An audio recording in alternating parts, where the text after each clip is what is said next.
자, 이렇게 오븐에서 이제 에그타르트가 구워져서 나왔고요. 자, 이렇게 보시면, 자, 이렇게 위에가 약간 카라멜라이징 된 듯한 약간 갈색 빛을 도는 정도의 굽기, 퍽도 쉘 굽기 정도. 그리고 은박지 컵에서 뒤집어서 빼주시면 돼요. 그렇게 해가지고 뭐 판매를 하거나 아니면 고객들한테 이제 제공을 하면 되는 거죠. 이것도 마찬가지로 한번 저희가 코팅을 해보면,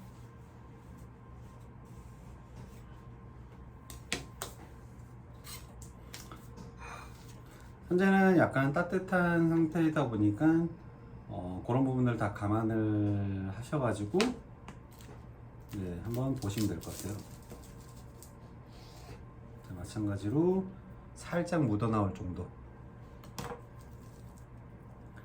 흐르진 않지만 안에가 이제 부드러운 정도죠. 부드러운 정도로 이렇게 형성이 되어 있죠. 누르면 찰랑찰랑 할 정도. 요 정도까지 구워주시면 돼요. 해서 이 에그타르트는 너무 익지 않게 구워야 하기 때문에 이제 좀 일반 온도보다는 조금 더 높은 뭐 190도, 최대 200도 정도까지 해서 이제 굽게 되고요. 그렇게 해서 구워야만 속이 너무 익지 않은 상태의 에그타르트가 만들어져요. 그래서 이렇게 에그타르트가 완성이 됐고, 자, 에그타르트도 한번 정리를 한번 해보면, 마카오식 에그타르트가 있고 홍콩식이 있다고 말씀드렸고요.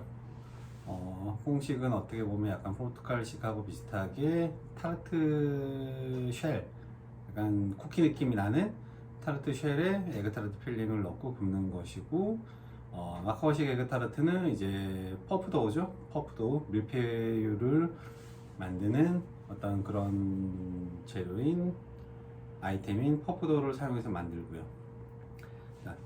도우가 반죽이 완성되면 그 일반 빵 반죽 안에 도우 반죽 안에 이제 버터를 넣고 접어서 밀어 펴기를 반복적으로 하는 것이 일반적으로 이제 저희가 얘기하는 뭐 크루아상이나 데니시와 같은 결을 나타낼 수 있는 그런 도우라고 보시면 되고요.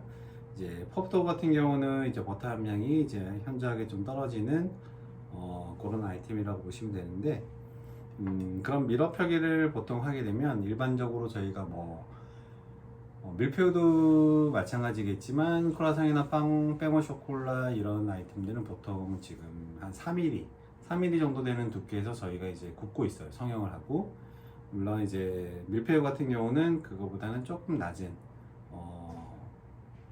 어떤 밀푀유를 표현하고자 하는 어떤 방식에 따라서 두께가 좀 달라지긴 하는데, 에그타르트 같은 경우는 일반적으로 뭐 3mm 보다는 현저하게 얇은 두께의 상태에서 저희가 이제 쿠킹이 돼야 돼요.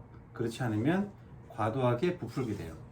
에그타르트 쉘 자체가 그렇게 두껍지 않고 이 쉘 안에 도우가 들어가고 이 안에 필링이 들어가기 때문에 도우가 너무 두껍게 되면은 필링을 밀어 올릴 수가 있어요. 그래서 안에 들어가 있는 필링들이 다 넘칠 수가 있어요. 그런 이유 때문에 일반 두께보다는 얇게 미는 거고, 크루아상 도우를 저희가 사용하지 않는 이유도 이제 버터가 많이 들어가게 되면 아무래도 그 층층이 형성되어 있는 버터가 녹으면서 이제 공기층을 형성하면서 부풀어 오르게 되죠. 결이 생기게 되고 과도하게 많이 부풀죠. 이스트의 영향이 가장 클 거고요. 아무래도 또한 버터 층층이 밀가루 반죽 사이에 들어가 있는 층층이 버터가 녹으면서 또 다시 부푸는 효과를 내고요. 그래서 이제 그런 효과가 좀 떨어지는 이제 퍼프도우를 에그타르트에는 퍼프도우를 사용하게 되는데, 그런 이유 때문에 저희가 두께도 얇게 밀어야 하고요. 그런 이유 때문에 현저하게 막 많이 부풀지 않는 크루아상이나 데니시를 만드는 도우가 아닌 이제 밀푀유를 만드는 퍼프도우를 사용하게 되고요.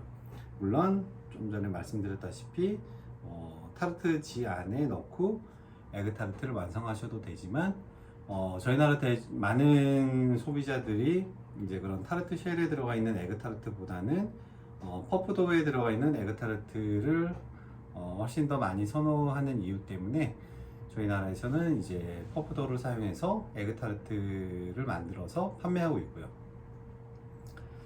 또한 이제 에그타르트 쉘의 그 깊이감이 중요한데 지금은 한 1cm, 1.5 사이 되는 쉘을 사용했고요. 하지만 인스타나 이런 유명한 에그타르트 맛집에 가게 되면 굉장히 깊은 형태의 에그타르트를 볼 수 있는데, 물론 개개인의 차가 있겠지만 개인적인 의견으로는 너무 깊은 에그타르트 쉘은 그만큼 이 안을 익히려고 하다 보면 겉면은 아무래도 좀 더 많이 익게 되겠죠. 속은 부드럽지만 겉면이 쿠킹이 많이 되기 때문에 전체적으로 부드러운 상태의 에그타르트는 얻기가 좀 어렵지 않나 하는 생각을 가지고 있고, 그런 이유 때문에 적당한 깊이, 좀 얇은 투포 깊이의 그런 은박지 한 1에서 1.5cm 정도 되는 두께의 은박지 쉘을 사용했고요. 해서 이제 저희가 말씀드렸던 온도에 잘 구우시면 되고, 충분히 끝까지 채워주셔야 에그타르트가 이렇게 비지 않고 충분히, 물론 약간 꺼지는 경향은 있어요, 계란이기 때문에. 그래도 최대한 꺼지지 않게 충분히 가득 차 있게끔 보이기 위해서는 충분히 필링을 넣고 구워주시는 게 중요하고, 이동간에 넘쳐서 흐를 수 있기 때문에 오븐에 저희가 이동하면서 흐르지 않을 정도, 넘치지 않을 정도만 채워주시고 오븐에 넣고 그 안에서 나머지 부족한 부분들을 채워주신 다음 구워주시면 좋은 에그타르트를 만드실 수가 있을 거예요.